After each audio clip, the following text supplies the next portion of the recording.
స్థానిక సంస్థల ఎన్నికల తర్వాత రాష్ట్రంలో కూటమి పార్టీల ప్రభుత్వం పేక మేడలా కుప్పకూలడం ఖాయమని, తడిగుడ్డతో గొంతులు కోయడం టీడీపీ నైజమని రాజమహేంద్రవరం మాజీ ఎంపీ వైసీపీ జాతీయ అధికార ప్రతినిధి సిటీ నియోజకవర్గ ఇన్ఛార్జ్ మార్కాని భరత్రాం తీవ్రంగా మండిపడ్డారు. స్థానిక వియల్పురం మార్గాని ఎస్టేట్లో వైసీపీ సిటీ కార్యాలయంలో సోమవారం జరిగిన మీడియా సమావేశంలో మార్గాని భరత్ మాట్లాడుతూ టీడీపీ నాయకుడు ఒక స్త్రీమూర్తిని వివస్త్రగా చేయడం దారుణమని, దీన్ని బట్టి వారి నైజం ఏంటో అర్థమవుతుందన్నారు.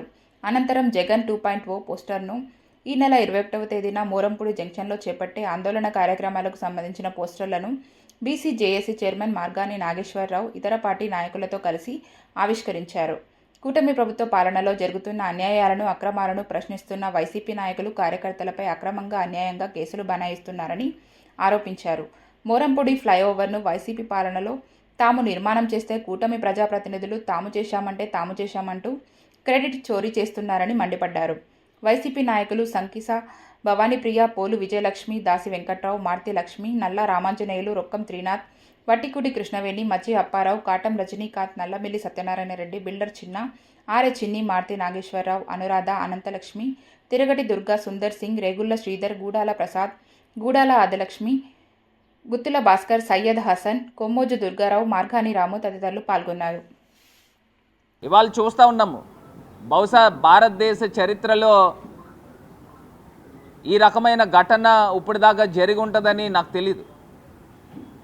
అసలు ఆ సీసీ కెమెరాలు కనుక లేకపోయి ఉంటే అసలు ఈ ఘటన వెలుగులోకి వచ్చేదా అని అడుగుతాను.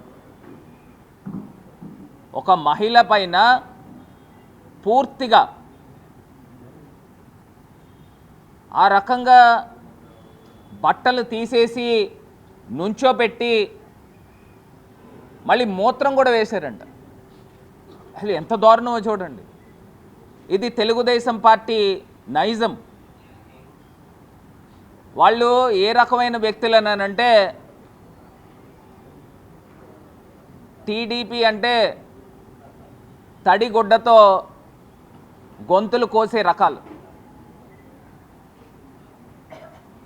అబద్ధాలు పునాదుల పైన ఈ తెలుగుదేశం పార్టీ అధికారంలోకి వచ్చింది, మర్చిపోకండి. అంటే 2.0 పోస్టర్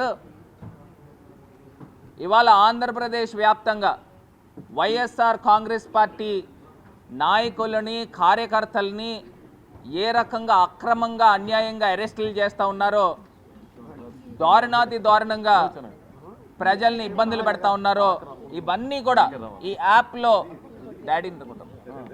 యాప్లో డౌన్లోడ్ చేసి మేమందరం కూడా యాక్టివ్ ప్రజల పక్షాన్ని నుంచునే దానికి మేమందరం కూడా సిద్ధంగా ఉన్నామని తెలియపరుస్తూ, రాజమహేంద్రవరం నుంచి పెద్ద ఎత్తున కార్యకర్తలందరూ కూడా వేలాది సంఖ్యలో ఈ యాప్ని డౌన్లోడ్ చేసుకుంటాము.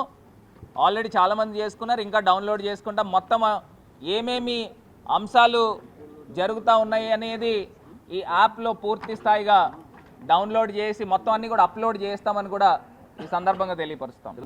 ఇవాళ రేపు మోరంపూడి ఫ్లైఓవర్కి సంబంధించి రేపు నిరాహార దీక్ష కూర్చోబోతా ఉన్నాం.